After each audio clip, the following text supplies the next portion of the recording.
September 20th, 1960 was a bad day for NASA and US space program. Already well behind the Soviets in the space race, this was an opportunity to launch their first unmanned test rocket, the Mercury Redstone, and to start to catch up with the Soviets and to start to take a lead in the space race. Unfortunately for NASA, the rocket that they launched went an entire 4 inches off the ground and then crashed. In the book, Team of Teams, by General Stanley McChrystal, he actually writes a little bit of snippet of what the analysis was. And as NASA studied what went wrong, they realized that all of the individual teams that were doing things were very technically competent. But when it came time to connect the rocket components to the capsule components, there was a critical coupling that, because of the lack of collaboration between the teams, was actually faulty, which resulted in the crash. Many years later, in the Soviet Union, in 1986, there was a fatal accident, a catastrophe, that occurred at a power plant called Chernobyl. And what ended up happening was the result of a cascade of errors, of management arrogance, and a lack of listening to the engineers that were there on site who were expressing warnings about what was about to happen, which ended up causing the worst nuclear disaster in the history of mankind, which ended up resulting in the evacuation of 300,000 people from around the area, and a significant increase in leukemia and cancer rates in the populace. And all told, an estimated 235 billion USD in damages. What connected these two disasters? It was a failure to communicate. And we all understand communication is fundamental to the human experience. It's what makes us human. And it's not just about allowing us to avoid disasters.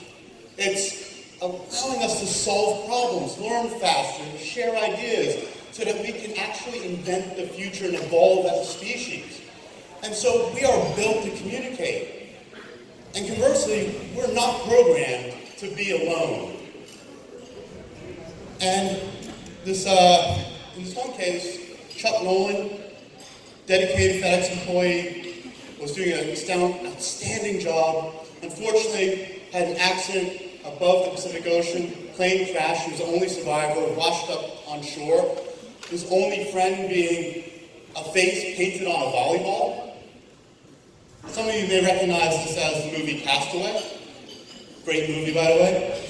But in study after study of looking at isolation, whether it's astronauts in space, people stuck in a biosphere, crews and submarines, we're just not built to be alone. We need to be around people, and we need a community that we can be together. And what is a community? It's really just a group of people with common interests that care about what they're interested in and about each other. And it gives us a shared identity. It helps us understand how we fit in, and that there's cultural norms and ways that we engage with each other, as well as outside of our communities, that helps define us. And we do this in the context of psychological safety, meaning we can be open and honest and collaborate freely with each other without reprisal. And we all get this as developers.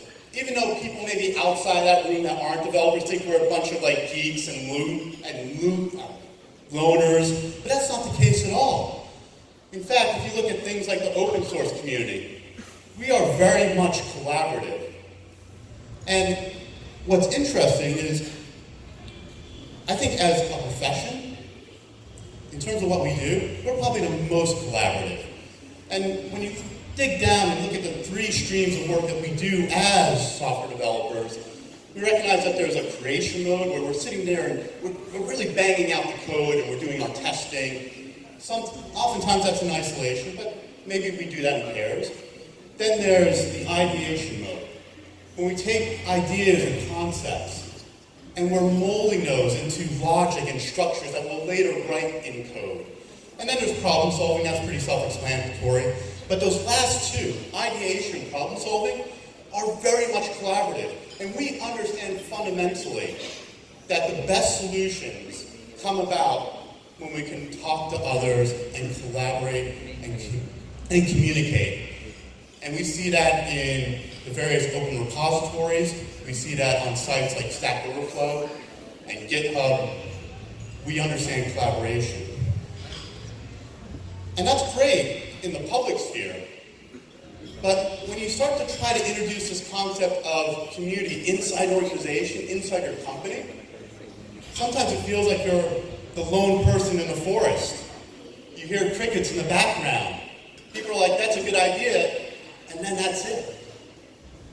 And oftentimes, organizations themselves structure themselves in such a way to actually discourage collaboration and communication openly.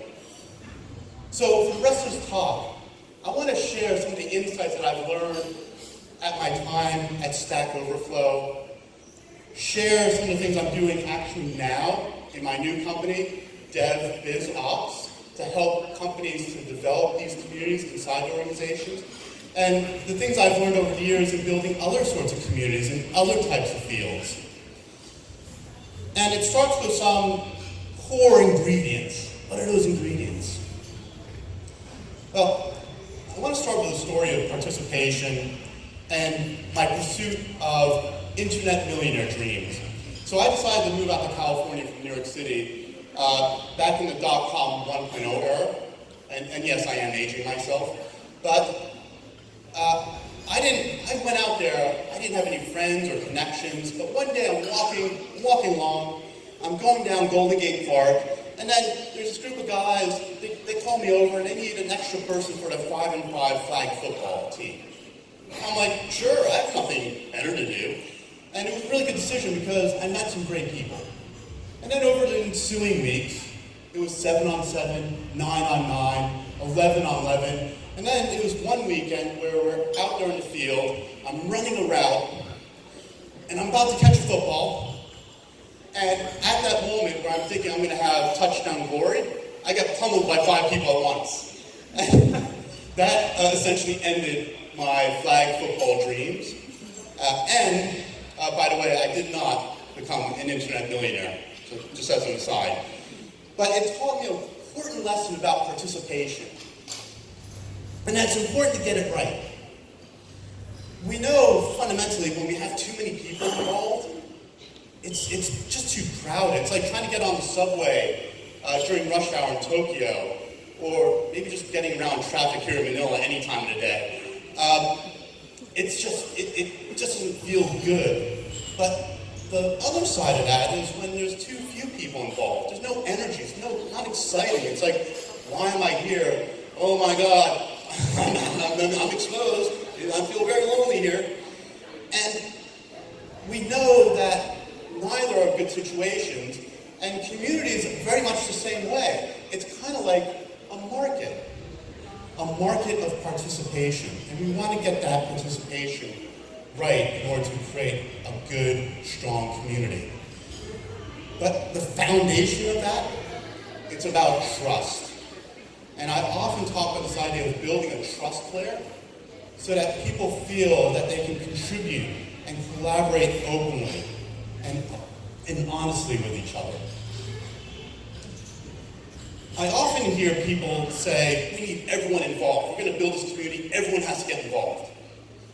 But that's not the success criteria.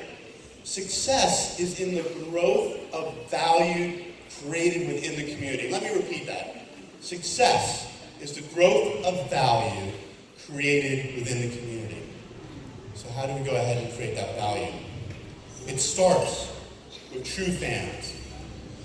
There was a really influential blog post I read about a decade ago that really influenced my thinking around how you build community.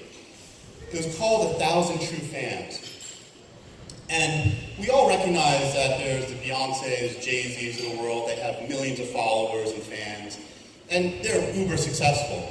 But the majority of musicians out there are people like myself when I started, that we just eke out a living. And it's a real struggle. But the premise of this author was, if you had 1,000 people that believed in what you're doing, just 1,000 people, you could actually have a very successful, long-lasting career. Because these are people that are the true believers that believe in what you do and the art that you're creating. And in the same way,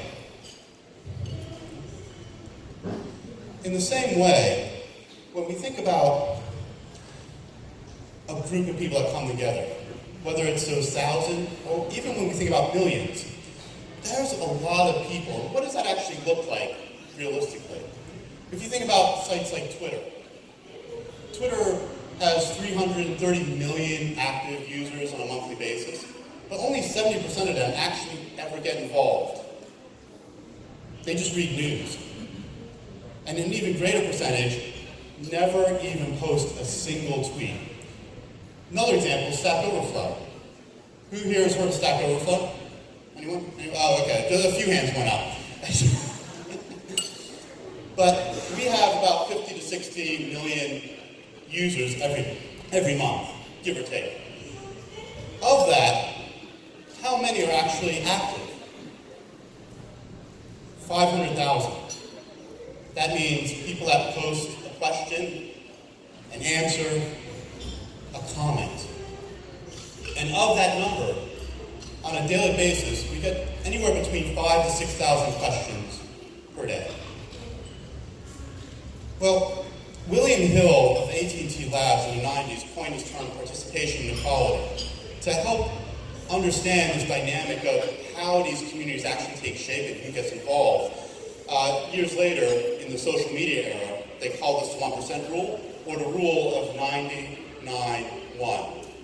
And what that means is that for any large-sized community, you will have 1% that are highly engaged and active on a regular basis, 9% that are kind of modestly engaged, and then 90% they're lurkers, they're non-engaged, they're just there to observe.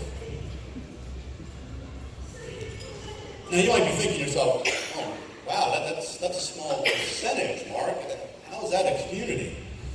Well, let me flip that on its head. What if you had 90% actively involved? Or even let's split the difference. Let's say 50% involved. Well, let's think back to that Stack Overflow example. What if instead of 5,000 questions per day, there was 50,000 questions per day?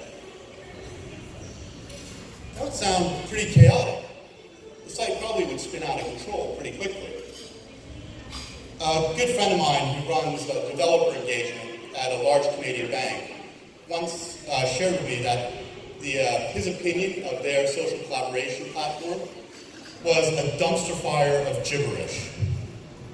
Because, yes, there was some good quality content that was shared, but what would happen is that people would also post things like their condo listings, bus schedules, birthday best wishes, what they had for lunch. And what happens is that when you have too much stuff flowing through the community, too much content, too much information, it has a negative correlation on participation rates. People start to turn off the notifications, and then they start to tune out. So this may be very worrying because you're thinking, wow, if I'm going to build a community, and I'm really inspired by this talk that Mark gave, and I'm going to go next week and start a community in my company, but I don't have millions, I don't have thousands, I may have just 100 people. Does that mean, by the 99-1 rule, that I'm going to have one person actively engaged, which is me, and then 9 other people? That doesn't sound really exciting. The good news is that when we start observing organizations that have started and launched successful communities, whether using things like Stack Overflow for Teams or other types of mechanisms, what we find is that the data shows that about 5 to 10% actually are highly engaged in those communities. Anywhere from 30 to 40 are modestly engaged, and 50% are kind of the lurkers that are observing. And so it's at least a good, healthy indicator that community functions even within smaller groups. Well, talked about the ingredients. Now, how do we take those ingredients and actually go ahead and build and launch a community? So again, looking at a lot of examples and working with many organizations, we observe 8 specific steps that it takes that are the firmament for making sure a community actually gets launched successfully. And it starts with asking why. You may have heard of Simon Sinek. He had a great book about asking why. And the same question is important when you think about why does this community matter? Why are we actually putting in the effort to bring people together? So it's important to ask that why, but there's also a second why. And the second why is what's in it for me? So stepping out of your own self and thinking about the people you want to have participating in the community, and thinking about what is in it for me to be involved, or sometimes I'll call it with them. But it's important to hit upon both of those whys. Why should this community exist? And why does it matter for people that want to be involved or should be involved? The second thing is, it's great that people might get excited about wanting to be participating in the community, but they want to gravitate towards something which seems tangible. And so whatever type of community you're forming, whether it's one that's built around events, whether it's one that's built around knowledge, whatever it may be, you should start to think about seeding or putting the value up front so people know what they're participating in. So sometimes that may mean putting up a whole bunch of events early on, creating a whole bunch of content or videos early on, but getting people to be excited and building momentum for launching the community, and so that people know that they're going to something that's worthwhile. And as people are starting to get involved in the community, throw away the barriers of getting people to contribute. Some of us will jump in both feet first, but I think a lot of us are more of the dip your toe into the water variety. We want to kind of see, is this thing really going to work? Is it for me? How do I get involved? So don't rush things. Allow people to be comfortable getting involved at the level that they want to be involved in. So get rid of onerous requirements or a lot of these blockers that would prevent people from wanting to jump in the first place. I talked about those 1,000 true fans. Those are your internal evangelists. Leverage the people that love what you're doing and love this idea of a community. Because they're the ones that if you equip them with the knowledge and the authority, they're going to go out and spread the word and quickly build the momentum around the community. And part of what you equip those true fans with, those evangelists, is with what are people sharing? What is the content and the contributions? One of the interesting things that happened when we launched this thing called Stack Overflow for Teams was, at first people were definitely interested because it's the Stack Overflow brand. But then we added a feature called newsletter. And this newsletter was a periodic email that would go out, and it would have information such as what are the top questions and answers of the week? Who are the top contributors? And instantly we saw participation rates rise. Because people want to know, one, that there is really interesting, useful content for them, and two, it gives them an understanding of what you're really expecting from the community itself. And when you start thinking about contributions, you're really trying to hit upon getting to people's motivations. And there's 2 types of motivations. There's extrinsic motivations and intrinsic motivations. The extrinsic motivations are things like money, promotions. The intrinsic ones are more selfless, about giving, sharing, collaborating. And I always strongly recommend when launching a community to avoid the extrinsic. It creates weird dynamics where people want to try and gain things. And that is actually counterintuitive to wanting to build a community, which is really built upon selflessness and sharing. So the types of incentives that actually work quite well in building community are things such as recognition through things like newsletters, things like non-monetary rewards, like giving out swag or tickets to tech events. Sometimes I get some pushback, though, from executives that say, you know, that's this community thing, Mark. That sounds great, but that's outside of work. And I say very strongly, no, community is work. Community is the future of work and how we get things done. It's what's going to drive better collaboration and more effective solutions and has true, actual business results. And so when you think about community, try to integrate the things that are part of the regular workday. Things like incorporating and sharing it in onboarding for new employees, or doing things during the course of the workday like lunch and learns, and avoid trying to do things outside of the context of work. Really try to integrate it with the day in, day out of people's jobs. And then lastly, get leaders to actually contribute. Now you may think to yourself, oh, well, if my CEO gets involved, that exposes me, I don't want to be involved. But again, counterintuitively, what we found is that when you have leaders and management actively involved in a community, we actually see participation rates rise. Because again, it's that aspect of psychological safety in a community. People feel that if they're being open, then I can be open too. And it actually encourages people that would normally not want to be involved in the community to now actually contribute. So this is all well and good about launching a community, but all that work is for naught if we don't have a plan to scale it for the long term. So again, I have these really interesting conversations with technology or IT executives, and they'll say things like, Mark, I really love what you're doing, this community stuff, it's really great. Yeah, I get that whole thing about collaborating, that's awesome. Yeah, business results, that, spot on. But I gotta tell you, Mark, every time we've tried to launch something, it's been a dismal failure. I peel that back. Okay. Why did it fail? Invariably, they tried to put in a technology platform for what is fundamentally a question and a challenge around culture and people. But there are some things we can learn from the failures of putting in collaborative platforms. Back in ancient days when I used things like Lotus Notes, and I'm still victimized by their email program, by the way, but I'm scarred for life.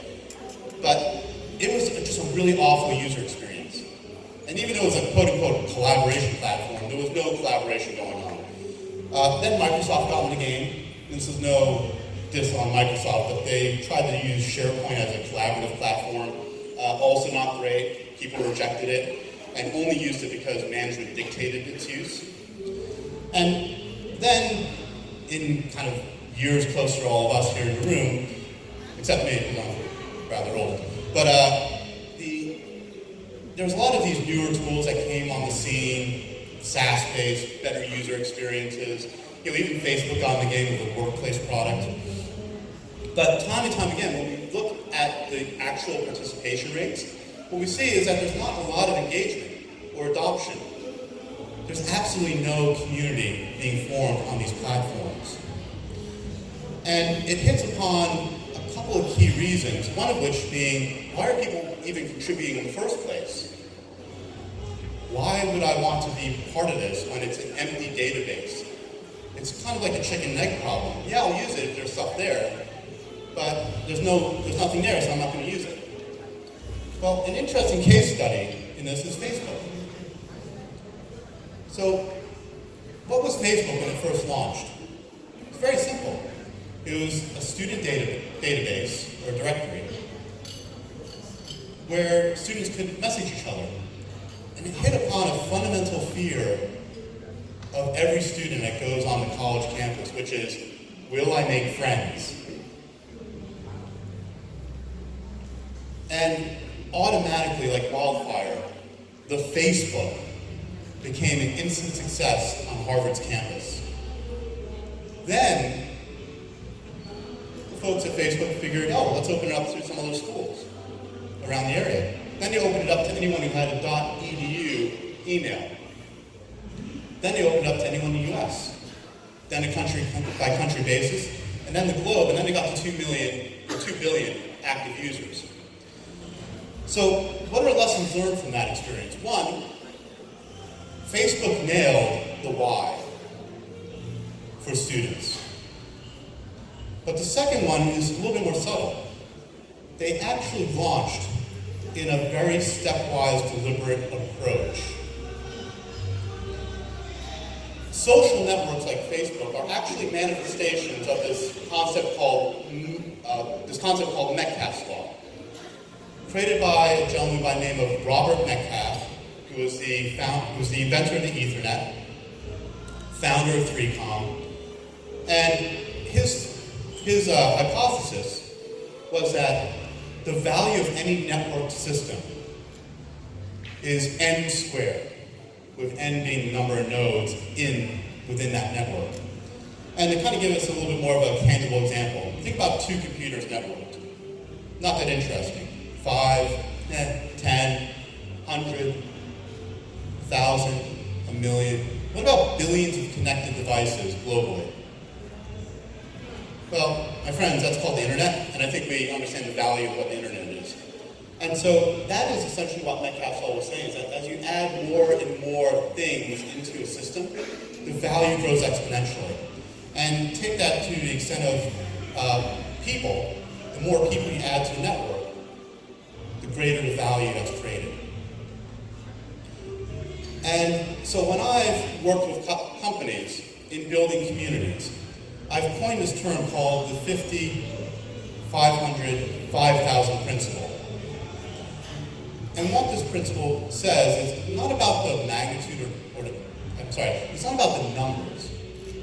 It's about the magnitudes and the steps you take to create a deliberate approach to creating a community organically, rather than trying to do the big bang approach right up front and letting everyone in, which never works. So each stage is one step greater than the other. I talked about the launch phase before, kind of the true fans. The key here is, again, keep it small, keep it to those true fans, and allow those true fans to set the agenda around the content and around the culture of what this community is all about. Then there's the expansion phase, or 500 stage. This is when you take that core seed and you say, hey, maybe there's some other groups here around us that are kind of like us, they're kind of similar. Let's invite them in. Let's see how they like to get involved in the community and what they can contribute. The key here is also, again, keeping it small, because you want to observe, you want to test, learn, iterate, and monitor. So you can start to use the things that you're starting to learn about how people are engaging and how people value the community. So you can avoid the things that aren't really valuable to people, and you can double down on the things that are valuable to folks. And then lastly, once you've done all that learning, and you feel that you've truly established the cultural norms of the community, then you can get to the scale phase. And this is when you really achieve Metcalfes Law, and you're creating a ton of value because of the community and numbers in the community that you've added. And you're starting to see that organic growth truly taking hold. And to the point where it's large enough that you now have a sustainable, long-lasting community. But there's still one other thing. I'm going to call that the secret sauce. Yeah, a cringe-worthy term, but it's the best way to describe this one key ingredient that's needed for sustainability. And you need different levels of participation. But within this large group that are involved in the community, you still need someone or some group of people to try and ensure that the community norms are adhered to. When I think about the example of Stack Overflow, when Stack Overflow launched, it had a few advantages. First, it had some founders that were pretty well known in the programming community, Joel Spolsky and Jeff Atwood, who were famous bloggers and had a following. It also helped that the UI is pretty intuitive. and pretty easy. It has a lot of content that I think we all kind of recognize, so it's valuable. It's pretty fast to use, it's pretty zippy. And all those are important ingredients when Stack Overflow was first started in the first few years. But what about Stack Overflow at 50 to 60 million users versus 30,000 when it started? You need something else, and that something else are moderators. Moderators in Stack Overflow are the folks that have the diamond right next to their username, and they have special privileges. These are folks that are volunteers. First off, they're not employees, so they're volunteers, they're elected into their positions, and there's 600 of them across Stack Overflow and the 170 other Stack Exchange sites. And these are the people that are helping to monitor and keep the community norms healthy. They're not forcing community though. They're really there to be the exception handlers when the community itself can't handle certain situations. So it's important in terms of the context of the communities that you're going to create that you have quote unquote moderators. I generally call these community leaders or community managers. And these are really critical people in making sure the community is sustainable. But what's sustaining the community managers and these community leaders? You need an organization that's supportive. So this means, do the executives or stakeholders that you're working with to launch a community inside your organization, do they trust you? Is there trust? Again, going back to when I started this talk, trust is the commodity and the currency of a community. So that's really critical right off the bat. And is there support? Because the community will require some more people, some resources, some space, potentially, some money. So make sure that there's really support behind this initiative.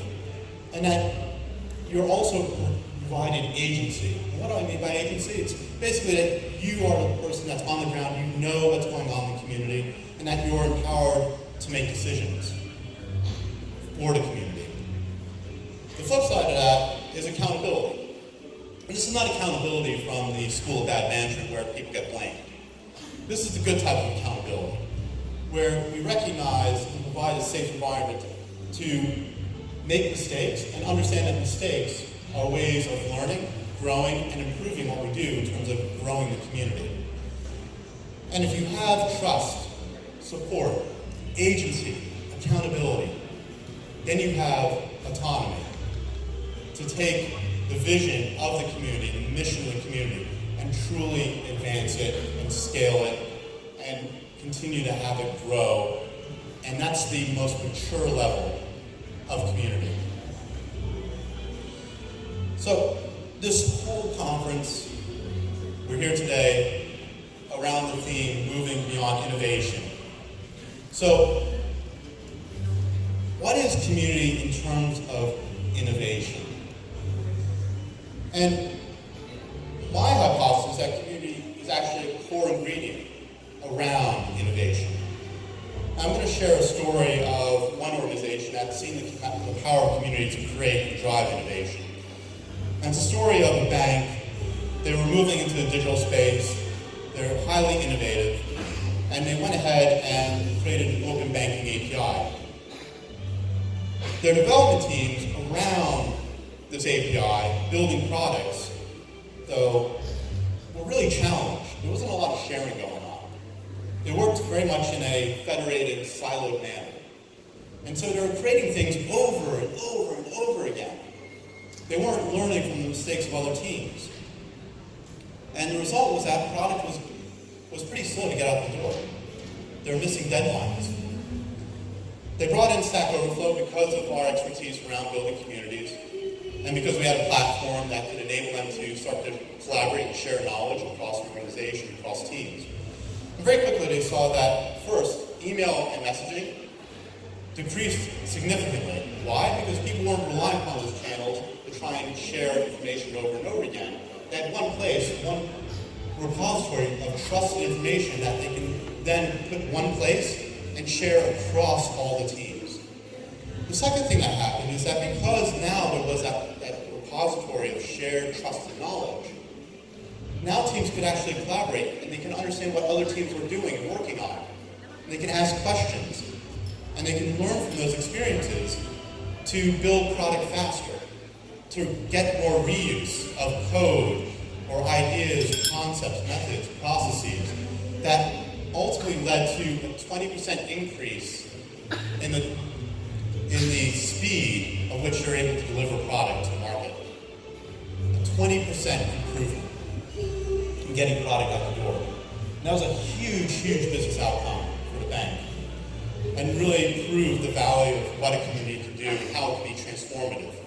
And I take away two lessons from this, which is it's not about community and or innovation. It's community innovation intertwined. The first is if you truly want to be a culture of innovation, what does that really mean? You're iterating, you're learning, you're creating a learning-first culture. And a learning-first culture thrives when it's in the context of a community.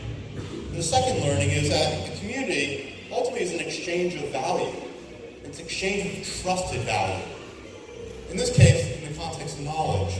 And it was that knowledge that was captured that helped to accelerate the pace of innovation for the bank.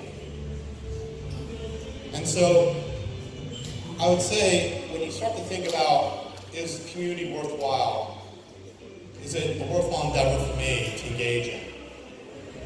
I think if you're an organization that cares about results, that cares about collaboration, that cares about innovation, I think it's absolutely worthwhile and essential to go out there and build your own community.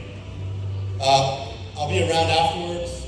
If you have any questions, I put up my contact information here, so you can talk to me as well or contact me afterwards. But it's been a real privilege. I've been so honored to be here in front of you. It's been wonderful. It's been my first time here in the Philippines, and everyone here has been so awesome and lovely. Hopefully you took a lot away, not just from my talk, but from all the other talks. So thank you so much. Have an awesome day. Once again, let's give it up for Mr. Mark Birch.